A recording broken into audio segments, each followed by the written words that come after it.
Buenos días, queridos y queridas compatriotas. Me dirijo a vosotros para informaros de la crisis que se ha desatado en Oriente Medio, de la posición del Gobierno de España y de las acciones que estamos llevando a cabo. Como sabéis, el pasado sábado Estados Unidos e Israel atacaron a Irán, que a su vez respondió bombardeando de forma indiscriminada 9 países de la región y una base británica situada en un estado europeo, en Chipre. Quiero, ante todo, expresar la solidaridad del pueblo español con los países atacados ilegalmente por el régimen de Irán. Desde entonces, las hostilidades han continuado, cuando no crecido, provocando centenares de muertes en hogares, en escuelas, en hospitales, también el desplome de las bolsas internacionales y la disrupción del tráfico aéreo y del estrecho de Hormuz, por el que transitaba hasta hace muy poco el 20% del total del gas y petróleo mundial. Nadie sabe con certeza qué pasará ahora. Ni siquiera están claros los objetivos de quienes lanzaron el primer ataque. Pero tenemos que estar preparados, tal y como dicen los promotores, para la posibilidad de que esta sea una guerra larga, con numerosas bajas y, por tanto, con consecuencias graves también a escala global en términos económicos. La posición del Gobierno de España ante esta coyuntura es clara y consistente.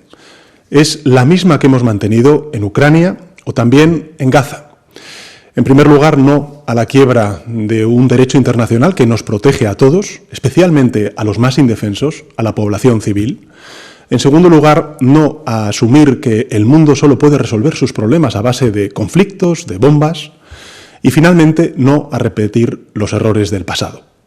En definitiva, la posición del Gobierno de España se resume en 4 palabras: no a la guerra. El mundo, Europa y España ya han estado aquí antes. Hace 23 años, otra administración estadounidense nos arrastró a una guerra en Oriente Medio. Una guerra que, en teoría, se dijo entonces, se hacía para eliminar las armas de destrucción masiva de Saddam Hussein, llevar la democracia y garantizar la seguridad global. Pero que, en realidad, visto en perspectiva, produjo el efecto contrario, desencadenó la mayor oleada de inseguridad que ha sufrido nuestro continente desde la caída del muro de Berlín. La guerra de Irak generó un aumento drástico del terrorismo yihadista, una grave crisis migratoria en el Mediterráneo oriental y un incremento generalizado de los precios de la energía y, por tanto, también de la cesta de la compra, del coste de la vida. Ese fue el regalo del trío de las Azores a los europeos de entonces: un mundo más inseguro y una vida peor. Es verdad que aún es pronto para saber si la guerra de Irán tendrá consecuencias semejantes a la de Irak, si servirá para provocar la caída del terrible régimen de los ayatolás en Irán o para estabilizar la región. Lo que sí sabemos es que de ella no va a salir un orden internacional más justo, ni tampoco va a salir de ella salarios más altos, ni mejores servicios públicos, ni un medio ambiente más saludable. De hecho, lo que de momento podemos vislumbrar son más incertidumbre económica, subidas de precio de petróleo y también del gas. Por eso, desde España estamos en contra de este desastre, porque entendemos que los gobiernos estamos aquí para mejorar la vida de la gente, para aportar soluciones a los problemas, no para empeorar la vida de la gente. Y es absolutamente inaceptable que aquellos dirigentes que son incapaces de cumplir con ese cometido usen el humo de la guerra para ocultar su fracaso y llenar de paso los bolsillos de unos pocos, los de siempre. Los únicos que ganan cuando el mundo deja de construir hospitales para construir misiles. Ante esta coyuntura, el Gobierno de coalición progresista va a hacer lo mismo que ha hecho en otros conflictos y en crisis internacionales. En primer lugar, estamos asistiendo a los españoles y españolas que se encuentran en Oriente Medio y vamos a ayudarles a regresar a nuestro país, si ese, por supuesto, es su deseo. El Servicio Exterior y el Ejército están trabajando día y noche para articular dispositivos de evacuación. Es evidente que las operaciones son muy delicadas porque el espacio aéreo de la región no es seguro y porque su red aeroportuaria está gravemente afectada por los ataques. Pero nuestros compatriotas pueden tener la certeza de que vamos a protegerles y de que vamos a traerles de vuelta a casa. En segundo lugar, el Gobierno de España está estudiando escenarios y posibles medidas para ayudar a los hogares, a los trabajadores, a las empresas, a los autónomos y que puedan mitigar con ello los impactos económicos de este conflicto, si es que fuera necesario. Gracias al dinamismo de nuestra economía y gracias también a la responsabilidad de la política fiscal del Gobierno, España cuenta en estos momentos con los recursos necesarios para hacer frente también, de nuevo, a esta crisis. Tenemos la capacidad, también la voluntad política, y lo haremos de la mano de los agentes sociales, como lo hicimos durante la pandemia, la crisis energética o recientemente la crisis arancelaria. En tercer lugar, vamos a colaborar, como hemos hecho siempre, con todos los países de la región que abogan por la paz y por el cumplimiento de la legalidad internacional, que son dos caras de la misma moneda, apoyándoles con los recursos diplomáticos, también materiales, que se requieran. Vamos a trabajar con nuestros aliados europeos en una respuesta coordinada y que pueda ser definitivamente eficaz. Y vamos a seguir trabajando para lograr una paz justa y duradera en Ucrania y en Palestina, dos lugares que merecen no ser olvidados.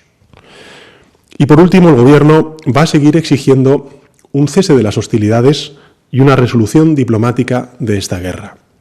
Y quiero además explicitarlo, porque sí, la palabra adecuada es exigir, porque España es un miembro pleno de la Unión Europea, de la OTAN y de la comunidad internacional. Y porque esta crisis también nos afecta a nosotros, a los europeos y por consecuencia a los españoles. Y por eso tenemos que exigir todo la resolución a Estados Unidos, a Irán, a Israel, para que paren antes de que sea demasiado tarde. Lo he dicho en muchas ocasiones y lo repito ahora, no se puede responder a una ilegalidad con otra, porque así es como empiezan los grandes desastres de la humanidad. Recordemos cómo antes del inicio de la Primera Gran Guerra Mundial en el siglo XX, en agosto de 1914, alguien le preguntó al entonces canciller de Alemania cómo había empezado la Primera Guerra Mundial. Y él respondió encogiéndose de hombros y diciendo textualmente, ojalá lo supiera. Ojalá lo supiera. Muy a menudo las grandes guerras estallan por una concatenación de respuestas que se van de las manos por culpa de errores de cálculo, fallos técnicos, acontecimientos imprevistos. Por tanto, debemos aprender de la historia. Y no podemos jugar a la ruleta rusa con el destino de millones de personas. Las potencias involucradas en este conflicto deben cesar inmediatamente las hostilidades y apostar por el diálogo y la diplomacia. Y los demás debemos actuar con coherencia, defendiendo ahora los mismos valores que defendemos cuando hablamos de Ucrania, de Gaza, de Venezuela o de Groenlandia. Porque la pregunta no es si estamos o no a favor de los ayatolás. Nadie lo está. Desde luego no lo está el pueblo español y, por supuesto, tampoco el Gobierno de España. La pregunta, en cambio, es si estamos o no del lado de la legalidad internacional y, por tanto, de la paz.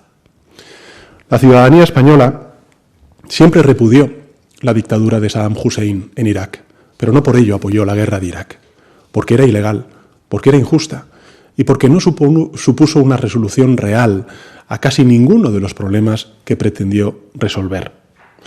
Del mismo modo, nosotros repudiamos al régimen de Irán, que reprime, que mata vilmente a sus ciudadanos, particularmente a las mujeres. Pero al mismo tiempo rechazamos este conflicto y pedimos una solución diplomática y política. Algunos nos van a acusar de ser ingenuos por hacerlo, pero lo ingenuo es pensar que la solución es la violencia. Ingenuo es creer que las democracias o el respeto entre naciones brotan de las ruinas, o pensar que practicar un seguidismo ciego y servil es una forma de liderar. Al contrario, yo creo que esta posición no es en absoluto ingenua, es coherente. Y por tanto no vamos a ser cómplices de algo que es malo para el mundo y que también es contrario a nuestros valores e intereses, simplemente por el miedo a las represalias de alguno. Porque nosotros tenemos una confianza absoluta en la fortaleza económica, institucional y también diría moral de nuestro país. Y porque en momentos como este nos sentimos más orgullosos que nunca de ser españoles.